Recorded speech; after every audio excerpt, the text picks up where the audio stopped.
आपको ईआरपी के human resource module के एम्प्लॉय सेक्शन के बारे में बताऊंगा। ईआरपी में लॉगिन करने के बाद आप ह्यूमन रिसोर्सेज पर क्लिक करें। अब जो स्क्रीन आपको नज़र आ रही है इसमें आपको एम्प्लॉय सेक्शन नज़र आ रहा है और एम्प्लॉय सेक्शन के अंदर आपको डिफरेंट सब सेक्शंस भी नज़र आ रहे होंगे।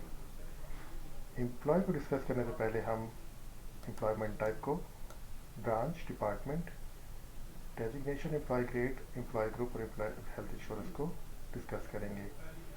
इनको डिस्कस करना पहले से ज़रूरी है क्योंकि ये सारे सेक्शंस आपको एम्प्लॉय या फिर जिसको हम एम्प्लॉय प्रोफाइल कह सकते हैं इसके अंदर भी आपको नज़र आएंगे।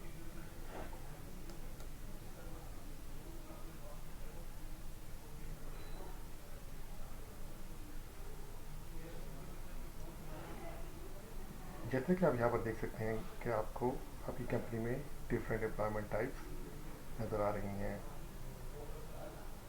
आपको ये यहाँ बताता चलूँ कि जिस अकाउंट से लॉगिन हुआ हूँ ये एक एडमिनिस्ट्रेटर का अकाउंट है और इसके राइट्स एचआर मैनेजर या फिर सिस्टम एडमिनिस्ट्रेटर के ही पास हो सकते हैं।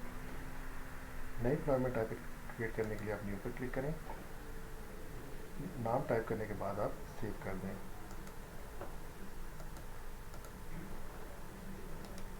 बिल्कुल इसी तरह आप नई ब्रांच, नया डिपार्टमेंट, नई designation, employ grade, employ group और एम्प्लॉय हेल्थ इंश्योरेंस का नाम भी क्रिएट कर सकते हैं।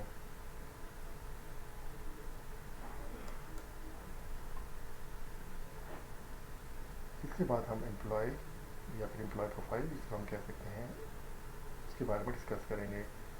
जब आप एम्प्लॉय पर क्लिक करेंगे तो आपको अपनी कंपनी के तमाम एम्प्लॉयज़ यहाँ पर शो हो जाएंगे।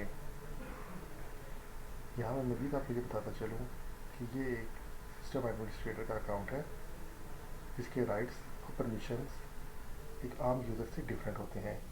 एक आम यूज़र को अपनी ईआरपी में लॉगिन करने के बाद सिर्फ अपनी ही प्रोफाइल नज़र आती है, लेकिन एक एचआर मैनेजर या सिस्टम एडमिनिस्ट्रेटर को लॉगिन करने के बाद अमूमन कंपनी के तमाम एम्प्लॉयज़ शो होते हैं। यहाँ पे आपको एम्प्लॉयज़ की लिस्ट नज़र आ रही है। हम किसी एक एम्प्लॉय को सिलेक्ट करके उसकी प्रोफाइल में एंटर होंगे।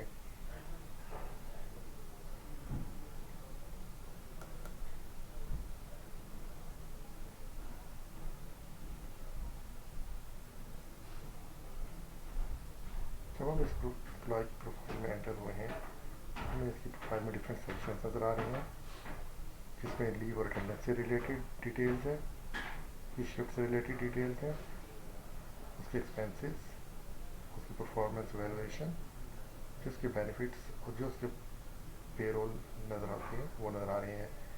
यहाँ पे आपको एम्प्लॉय की डिटेल में सबसे पहले उसका फर्स्ट नेम, उसकी कंपनी, उसका स्टेटस, एक्टिव या लेफ्ट, डिपेंडिंग अपॉन कि एम्प्लॉयमेंट का क्या स्टेटस है वो नज़र आ रही हैं। जब एक एम्प्लॉय कंपनी को छोड़ के चला जाता है, रिज़ाइन कर जाता है या उसको टर्मिनेट किया जाता है तो उसका स्टेटस एक्टिव से लेफ्ट कर दिया जाता है। इसके अलावा उसकी gender, date of birth, date of joining और उसके फादर का नेम भी यहाँ पर शो हो रहा है।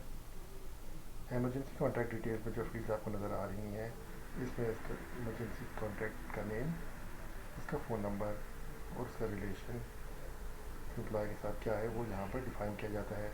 ये सेक्शन इसलिए ज़रूरी है किसी अनएक्सपेक्टेड सिचुएशन में एम्प्लॉय घर वालों से या ख़ानदान वालों से रब्ता करने के लिए डिटेल्स यहाँ पर पुट की जाती हैं। ईआरपी नेक्स्ट यूज़र में आपको यूज़र आईडी का कॉलम ब्लैक नज़र आ रहा है। इसका मतलब ये है कि ये एम्प्लॉय ईआरपी में लॉगिन करने नहीं कर सकता। अगर यहाँ पे यूज़र आईडी हो और उसका यूज़र क्रिएट किया जाए तो फिर ही एम्प्लॉय अपने अकाउंट में लॉगिन कर सकता है।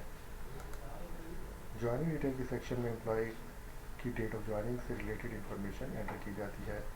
डिपार्टमेंट और ग्रेड में ये डिफाइन किया जाता है कि एम्प्लॉय किस डिपार्टमेंट का हिस्सा है, उसका ग्रेड क्या है, किस डेजिग्नेशन में वो काम कर रहा है, उसकी ब्रांच क्या है और रिपोर्ट्स 2 में ये डिफाइन किया जाता है कि ये एम्प्लॉय किस यूज़र की रिपोर्टिंग में आता है।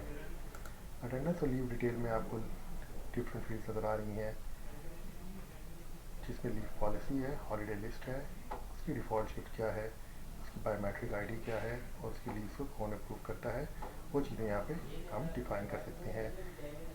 यहाँ पर ये जानना ज़रूरी है कि अटेंडेंस डिवाइस आईडी में एम्प्लॉय की सही आईडी ही डाली जाए। अगर एम्प्लॉय की आईडी यहाँ पे गलत डाली जाएगी तो बायोमेट्रिक मशीन से अटेंडेंस अपडेट नहीं होगी और वो किसी और एम्प्लॉय की अटेंडेंस को पिक कर लेगा। लिहाजा ये ज़रूरी है कि एम्प्लॉय की सही आईडी बायोमेट्रिक मशीन से कंफर्म करके यहाँ पर एंटर की जाए। सैलरी डिटेल्स में एम्प्लॉय की सैलरी डिटेल्स, क्या एम्प्लॉय बैंक में अपनी सैलरी लेता है कैश के थ्रू या चेक के थ्रू। अगर वो बैंक की सूरत में लेता है तो बैंक को सिलेक्ट करके बैंक का नाम और उसके अकाउंट नंबर यहाँ पे एंटर किया जाता है।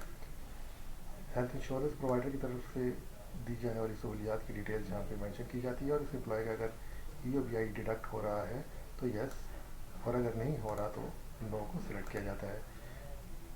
ये भी ज़रूरी है कि इस ऑप्शन को सही तरीके से सिलेक्ट किया जाए क्योंकि इसका इफ़ेक्ट पेरोल प्रोसेसिंग पर होता है और डिडक्शन भी होती है।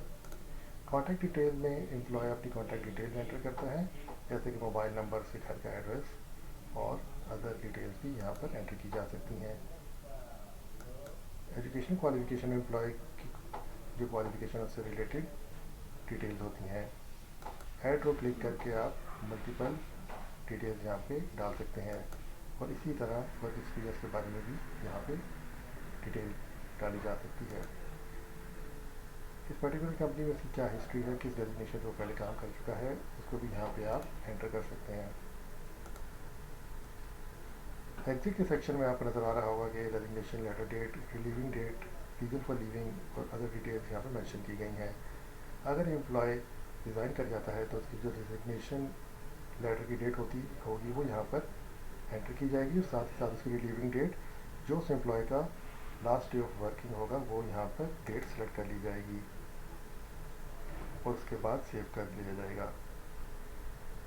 सेव करने पे आपको एक एरर मैसेज शो होगा क्योंकि जब आप रिलीविंग डेट डाल देंगे तो उसके बाद ये लाजमी है कि आपने इस एम्प्लॉय का स्टेटस एक्टिव से लेफ्ट करना है।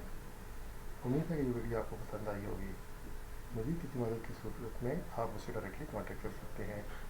वीडियो देखने का बहुत शुक्रिया। अल्लाह हाफिज़।